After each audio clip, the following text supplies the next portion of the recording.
ফিলিস্তিনের গাজাবাসীর সাথে নির্মম এক পরিহাসের পথ বেছে নিয়েছে ইসরায়েল। প্রতিনিয়ত বিমান হামলায় সেখানকার 1 ইঞ্চি মাটিতেও নেই সবুজের উপস্থিতি। এই স্থানটি এখন রক্তাক্ত মরুভূমি, মৃত্যু উপত্যকা। সেখানে গণহত্যা চালানোর পর এখন বিমান থেকে ফেলছেন খাদ্য। তেমনি ঘোষণা এলো ইসরায়েল থেকে। বিশ্বের বিভিন্ন দেশ থেকে পাঠানো ত্রাণগুলোই গাজাবাসীর জন্য আকাশ থেকে ফেলছে তেল আবিব। আকাশ থেকে ছুড়ে দেয়া ত্রাণে আহত হচ্ছেন গাজাবাসী। একটি খাবারের বস্তা সরাসরি গিয়ে পড়েছে ক্ষুধার্তদের তাঁবুর ওপর। এতে আহত হয়েছেন অন্তত 11 জন। এতদিন বোমা মেরেও যেন ক্ষান্ত হয়নি ইসরায়েল। বস্তা ফেলেও আঘাত করছে গাজাবাসীকে। ইসরায়েলি বর্বরতায় ফিলিস্তিন জুড়ে খাদ্যের জন্য হাহাকার করছে প্রতিটি প্রাণ। হাড্ডিসার শিশু থেকে বৃদ্ধ সবাই একটু খাবারের অপেক্ষায় প্রহর গুনছেন মানুষগুলো। তবুও ইসরায়েলের দয়া হয়নি।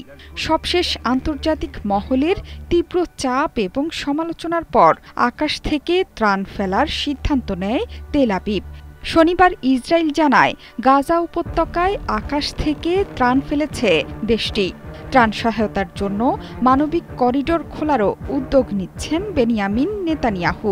রবিবার থেকে গাজায় প্রতিদিন 10 ঘণ্টা করে সামরিক বিরতির ঘোষণাও দিয়েছে ইসরায়েল।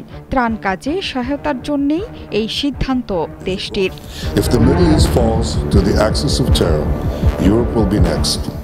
এরই মধ্যে গাজায় আকাশ থেকে 1 দফা ত্রাণ ফেলেছে তারা।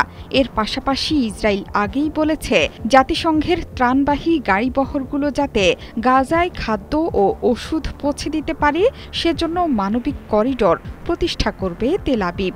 এতে উন্নতি হবে মানবিক পরিস্থিতির, যাতে করে গাজা উপত্যকায় ইচ্ছাকৃত দুর্ভিক্ষ ঘটানোর অপবাদ থেকে মুক্তি পেতে পারেন নেতানিয়াহু।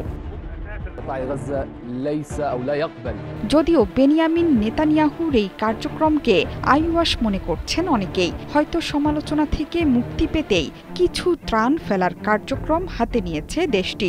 মানবিক সহায়তা সংশ্লিষ্ট শীর্ষ কর্মকর্তারা উদ্বেগ জানিয়ে বলেছেন, গাজার 20 লাখের বেশি মানুষের খাদ্য সংকট মোকাবিলায় আকাশ থেকে ফেলা ত্রাণ যথেষ্ট নয়।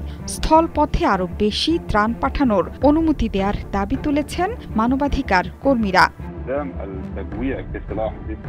গেল 2 মার্চ থেকে গাজার উপর পূর্ণ অবরোধ আরোপ করে ইসরায়েল। মে মাসের শেষ দিকে দেশটি আবার স্বল্প পরিমাণে ত্রাণ সরবরাহ চালুর অনুমতি দিলেও সেখানকার মানুষ ধুকে ধুকে মৃত্যুর দিকে ধাবিত হচ্ছে।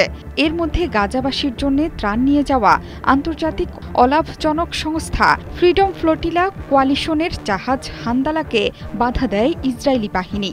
জাহাজের আরোহীদের অপহরণ করে নিয়ে গেছে আইডিএফ।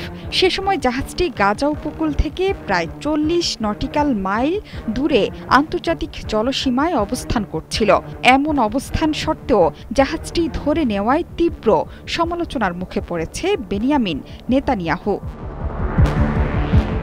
জোহরা চৌধুরী সেতু, ৭১।